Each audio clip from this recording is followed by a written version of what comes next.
Waves media తెలుగుకి స్వాగతం. గద్వాల జిల్లా కేంద్రంలోని ఎమ్మెల్యే క్యాంపు కార్యాలయం నందు గద్వాల టౌన్ వివిధ వార్డులకు సంబంధించిన లబ్ధిదారులకు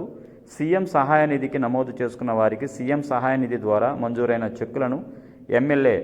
బండ్ల కృష్ణమోహన్ రెడ్డి చేతుల మీదుగా లబ్ధిదారులకు అందజేశారు. సీఎం సహాయ నిధి ద్వారా 13 మంది లబ్ధిదారులు 7,42,500 రూపాయలు మంజూరు కావడం జరిగిందని, ఇందులో లబ్ధిదారులు రవిప్రకాష్ రెడ్డి, వెంకట్రాములు, ప్రశాంత్, సయ్యద్ యూసుఫ్, సుమలత, ఎండి మన్సూర్ హుస్సేన్, అమీనాబి, వినోద్, సాబ్ బేగం, అదర్ ఫాతిమా, ఖలీల్ పాషా, లోకేంద్ర సదానంద వీటందరికీ సీఎం సహాయ నిధి చెక్కులు ఇవ్వడం జరిగింది. ఈ కార్యక్రమంలో జిల్లా గ్రంథాలయం మాజీ చైర్మన్ జంబు రామన్ గౌడ్, జిల్లా సీనియర్ నాయకులు గడ్డం కృష్ణారెడ్డి, జి వేణుగోపాల్, మాజీ జెడ్పీటీసీ రాజశేఖర్, వ్యవసాయ market yard vice chairman Srikanth Reddy,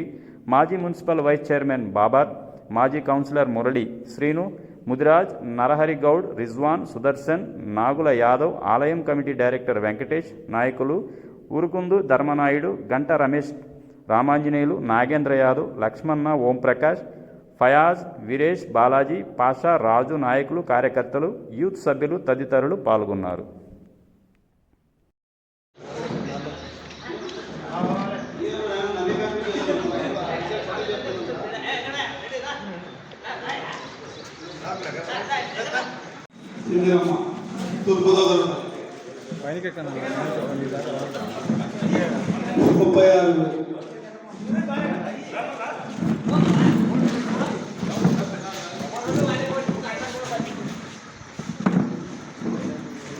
అమీనాబి, షాలినియా,